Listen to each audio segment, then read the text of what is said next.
In this video, Pecco BAGNAIA ditches the 2022 Ducati engine, forces Jack Miller to do the same.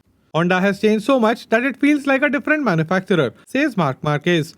And Johan Zarco relying on Ducati engine to keep Yamaha and Suzuki behind. My name is Sankalp and this is your Racing News Fix. 2022 is being seen as the year of Ducati by a lot of fans and a lot of pundits. After the strong end to the 2021 season, the Ducati riders looked decent in the pre-season test. They tried out a plethora of new parts, but also noted that the character of the new 2022 spec engine is a bit too aggressive. As it turns out, the struggles of taming the latest spec engine were being downplayed by both Pecco BAGNAIA and Jack Miller. The factory Ducati team has decided not to use the latest spec engine at all and will instead run the updated version of last year's engine. As reported by motorsport.com, Pecco BAGNAIA was the one who decided against using the latest spec engine brought by Ducati, and due to the technical regulations, Pecco's choice will also be forced on his teammate Jack Miller. And since Ducati is not a concession constructor, this choice means that factory Ducati boys will be stuck with using last year's engine for the whole of 2022. Whether it is for the better or for the worse, only time will tell.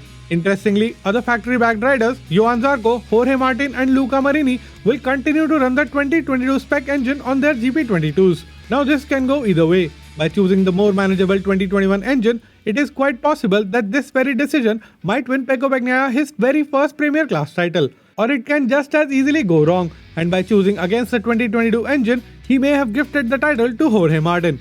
And not to mention Jack Miller's future. This decision could probably make or break Jack's future in the factory team. If the 2021 engine is the right choice and he is able to be first or second Ducati consistently, they might continue with him for one more year. On the other hand, if Martin, Zarco and Marini tame the new engine sooner than anticipated and outperform Jack Miller every time, Jack might even find himself out of a ride altogether. What do you think? Is this a huge mistake or is it the masterstroke by Pecco BAGNAIA which will bring him the 2022 title? Let's chat in the comments below. The Honda RC213V has been the talk of the pre-season, and not much changed at the class of 2022 photoshoot as well as at the pre-event press conference at Qatar. Marc MARQUEZ was repeatedly asked about the new bike, and the 8-time world champion very carefully maneuvered his words without calling either of the bikes bad in any sense.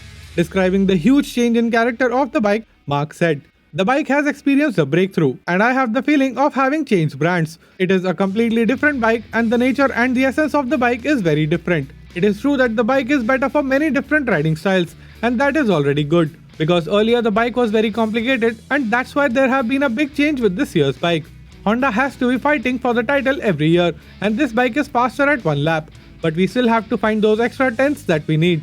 The front wheel feels better, and I think it is a good base for the future." And finishing in P2 at both the races in Qatar last year, Johann Zarco arrives at Qatar this year, still looking for his first Premier Class victory. Although this year there are a few more variables like earlier than usual race start times and a dirtier track compared to last year, Zarco still believes that his Ducati has the advantage at the Losail circuit. Zarco said, "Just like last year, I think here I will have the advantage of the bike, and I hope this will help to be in the top 3. I think Fabio will be good here. He likes the track. He won last year, so he will be competitive. And I also expect Rins. Rins was almost on the podium last year, and from the tests he did in Malaysia and Indonesia, I think he can repeat a very good consistency here. Anyway, we have 11 to 13 riders covered by 2 tenths, so I cannot predict too much. But I really hope the advantage of our engine will block them." If you made it till here, help me out. Subscribe to the channel and ring the notification bell. Here are 2 more videos which you might enjoy. My name is Sankalp and I'll be back with another video very soon.